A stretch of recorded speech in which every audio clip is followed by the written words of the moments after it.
I'm not really sure how that worked, but I'll take it. Hey guys, it's Jag.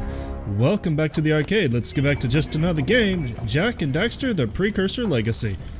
Now, as much as I would like to hop on those rails and get out of here, we're actually not done in Spider Cave yet.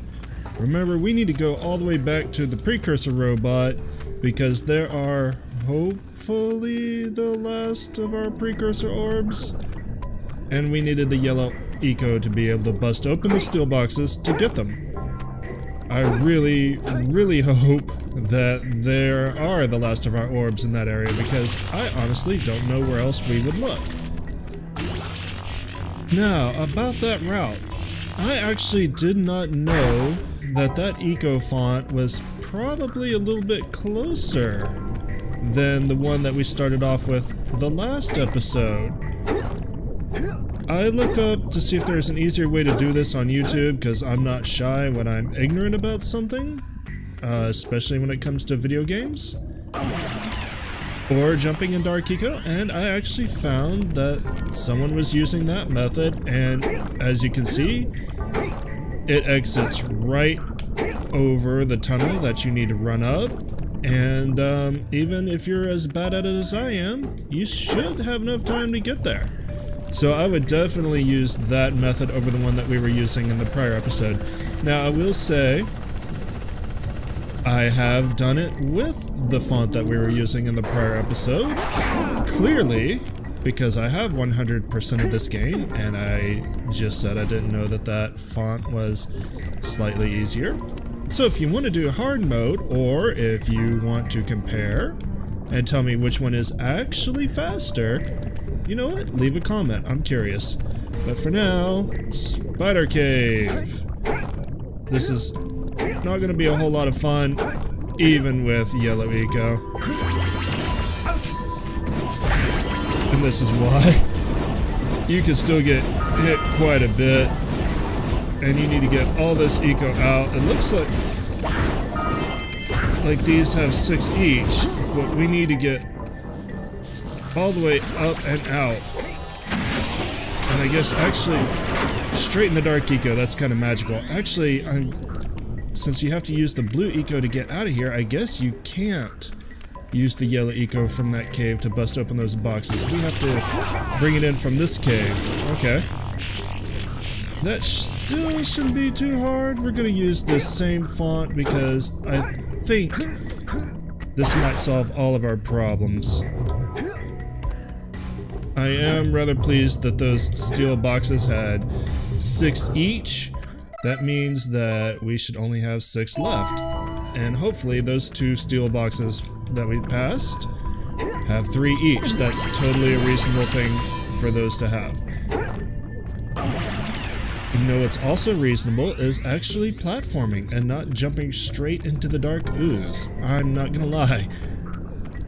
I'm gonna be kind of glad when we're done with this area, which is fortunately going to be pretty soon. But I think I've made my feelings clear on how I feel about this sort of platforming. I'm not very good at it, for one thing. And for another, I'm just kind of against instant death liquids in general. I understand platforming over lava. That's a given. Instant death liquids like Dark Eco just feel cheap. It would bother me less if you took damage while you're in the ooze. Especially since before you're exposed to pools of Dark Eco, the boxes obviously only deal a set amount of damage, that being 1 per hit. Oh, it's over here. Nice, there's our last 6. But here, we have eco that kills you, and yes, I understand it's dark eco, it's supposed to be deadly and dangerous, but why not just have a pit? Like, you're not really changing anything. You could have a bottomless pit, or you could have dark eco, and the difference is pretty much cosmetic. And that's why I think it's kind of a lazy cop-out, but what do I know? I'm clearly not making video games, especially not beloved ones like Jak and Daxter. I'm just the YouTube playing them. You know, that's my role in life. I'm okay with that. I'm not gonna lie. Sometimes it's okay just to sit back and be okay with the fact that you enjoy video games, because making video games is a very common dream. Everybody wants to do it. And having done it, you know, I don't want to turn anybody off from it because everybody's experience is different. But it is incredibly difficult. You give up a lot. You give up a lot of time. You give up a lot of money. I don't think it's a secret that the industry doesn't pay well. And you give up a lot of job stability. I mean, in 2018, what? We had massive layoffs from Blizzard. We just had massive layoffs from ArenaNet. There have been times when people have shown up to work and were told they don't have a job anymore because the studio was closing. Sometimes they found out in the newspaper before they were told. Alright, with these additional power cells, I should be able to supply the heat shield with enough power to stand up to this lava. But the shield still has a limit. It will now withstand temperatures up to 800 degrees, but no more. So keep an eye on your gauge. I don't want to think about what those temperatures would do to your zoomer if the shield gives out. Yeah, the heat. What? The Zoomer? Hey, what about us? Don't you think we could look for a safer route to Gull Citadel? Look, I've released more cooling balloons into the tube, so you can use them to keep the temperature down. And don't forget to activate the teleport gate in the Yellow Sage's lab. We're counting on you. Yeah, that's the safe route. We have to do the dangerous route. I just want to check to make sure we're all 100% complete for both precursor orbs and power cells, and we are. Man, can you believe we only have 250 left to collect? Like 50 here and probably 200 in Golemaya Citadel, because like I was saying, that's one big level. Oh, we are at 91%. It's hard to believe. Back. There we go. But anyway, first things first. We have to get through this area. More lava. Oh man, this is gonna be not fun.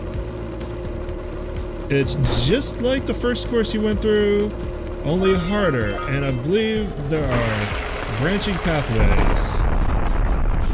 So you will die several times.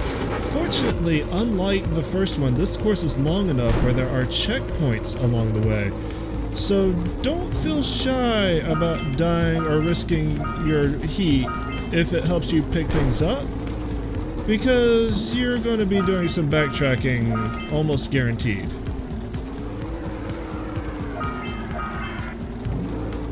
Of course, there are 50 orbs and 7 scoutflies. I almost said 50 scoutflies. That would have been a lot of scoutflies.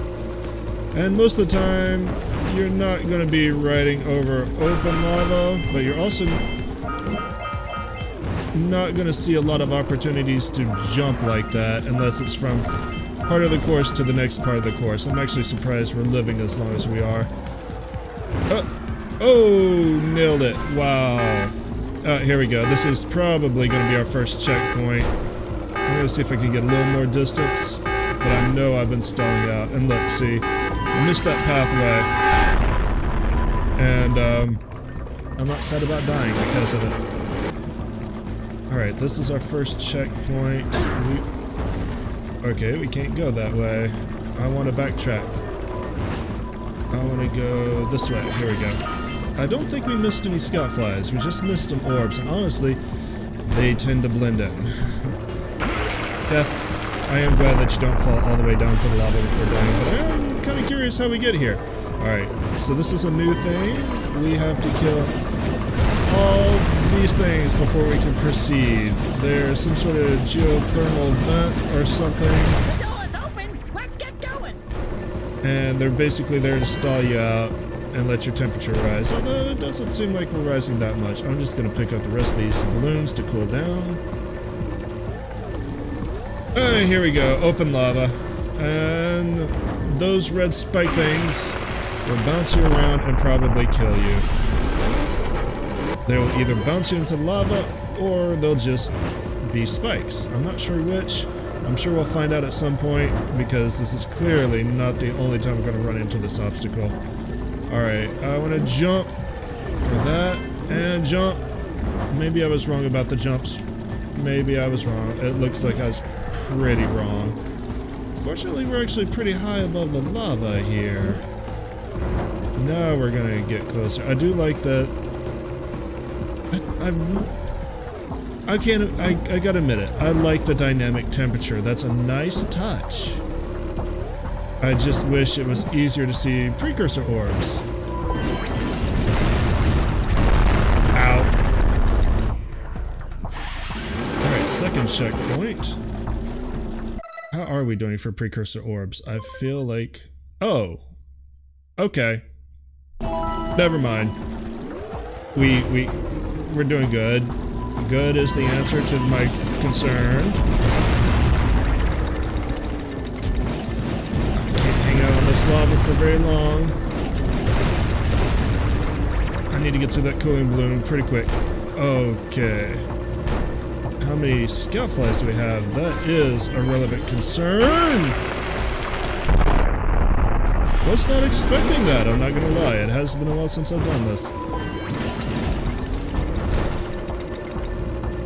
So I'm guessing this is all Gall and Maya's Citadel, and they are just pumping the Dark Eco. Look at all that they've got. Wow.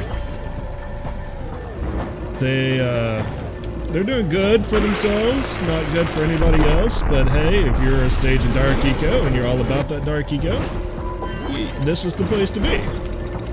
Also, if you're a fan of lava. Now, in the fourth game, you find out that Dark Eco does not necessarily corrupt its sages. Wow. There is a sage of Dark Eco that awakens, and he's actually a good guy. He's actually a protagonist. So it's interesting that there is a little bit of retcon that maybe Gall and Maya were just evil. That is such a hard jump to stick.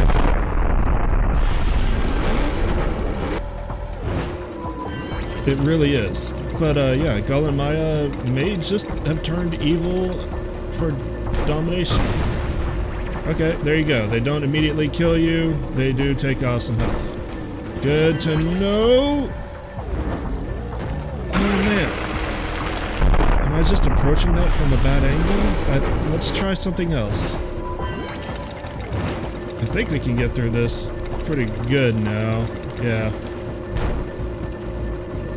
You don't necessarily have to sit there and take them out. Alright, good, no drift. Oh! Woo! Alright, one more scout fly to go. We're actually doing pretty good on temperature too. Let's not die here. Let's not die here. Oh man. Got it. There's the last scout fly. Nice. No more collectibles in here. We just need to make it to the end. Which, theoretically, is pretty close. Probably at least one more rail away. What kind of... Oh no. We have 4 precursor orbs. I forgot about those. Uh-oh.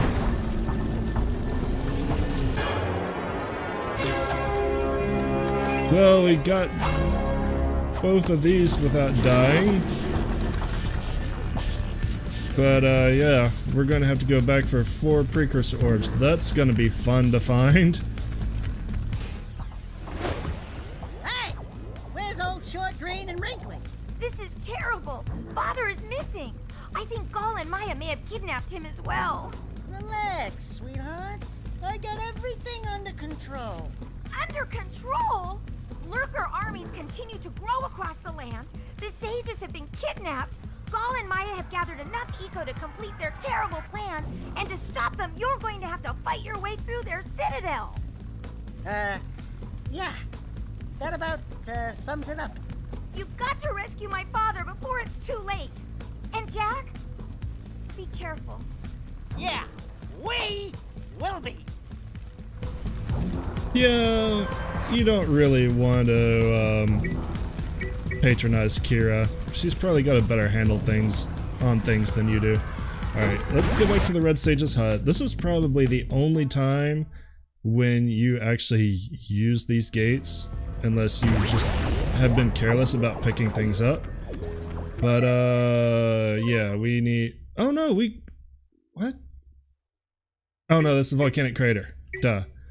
Yeah, we need to go back to the lava tube and find 4 of those precursor orbs. I'm not gonna have fun with this. I'm not even gonna sugarcoat it. Because I don't know where they could be, and they're probably on a path that I missed. So why don't I just do a cut, and I'm gonna go prowl the lava crater for a while, and when I collect the 4 orbs that we need, you'll be there! See you then.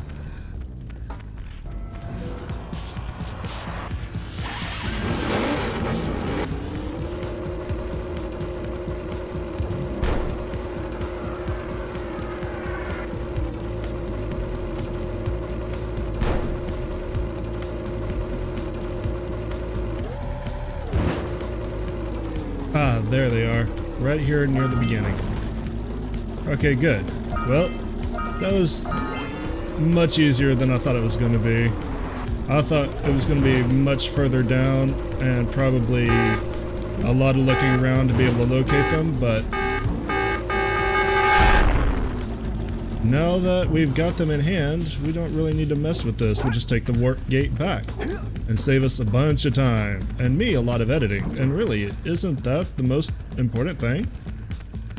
I think it is, and I'm the one who does the editing, so my opinion counts. Editing is an interesting thing. Normally I don't have to do too much of it, and when I do it, I give myself an obvious tell, and then I go completely silent so that when I look at it in editing, I can tell where I need to cut things up, and just looking at the waveform. And then I do a simple little blend together with a fade, and everything turns out alright. But I've been trying to experiment with some other techniques, like just adding some things, I guess emotions into the video. Like sometimes if I'm referring to things, obviously I put a picture in. Sometimes if I'm like screaming in Resident Evil, I'll try to enhance that a little bit with some funny text, just to bring out my panic a little bit more. And those are things that I never really thought about doing when I first started. Like, it's about time you two decided to show up. Nice to see you, too. Do they have you mopping the floors now? There's no time for jokes, Daxter.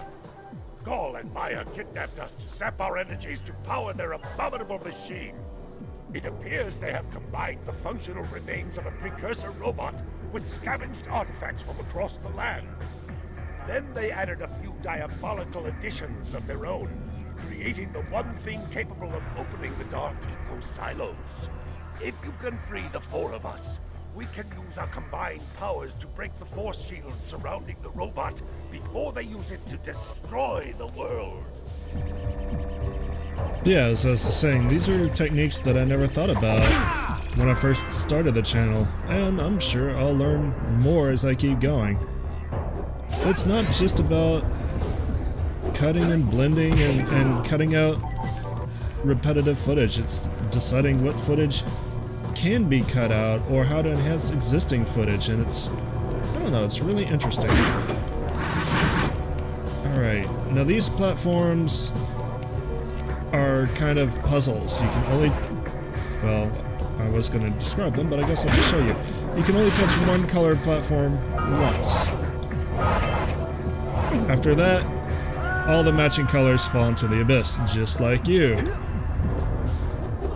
And they can't, wow, they can be a pain, but only if you're going for 100% complete. Once you learn the pattern and you don't have to get any collectibles on them, really you can just jump straight across. Most of them don't block too badly. They don't block a path too badly by having repeated colors. Some of the longer ones will. Alright, let's take a look here. We've got 5 power cells. Free the blue sage, free the red sage, free the yellow sage, free the green sage, and free 7 scout flies. So we're clearly not going to be hunting for any secret objectives. And we have the last 200 precursor orbs. And if I remember right, this area is actually fairly linear, to be perfectly honest. I may be wrong on that, but I think freeing each stage gives you what you need as a path to the next. So there's really not too much wandering that you can do around here. Let's see how long it is to get to the first stage. Alright. Oh! I screwed up. I do not like that it starts you off at the beginning like this. I want to say that each stage also serves as a checkpoint. I really hope it's designed that way anyway. Actually, you know what? Let's go the other way. I want to say that we might want to start with the blue sage. Or at least see what's over here. And each sage is kind of themed to their eco abilities. Which means the blue sage, if I remember right, and there's no guarantee of that, deals with electrified water, like the underwater precursor city.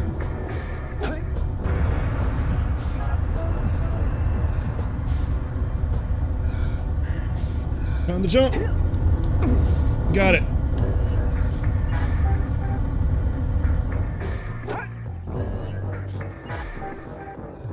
Alright, well, I think we're gonna have to call it an episode here before we start hunting down the blue sage. Looking around at everything we're gonna have to do here, it's gonna be a lot of platforming. And there's a scout fly right there.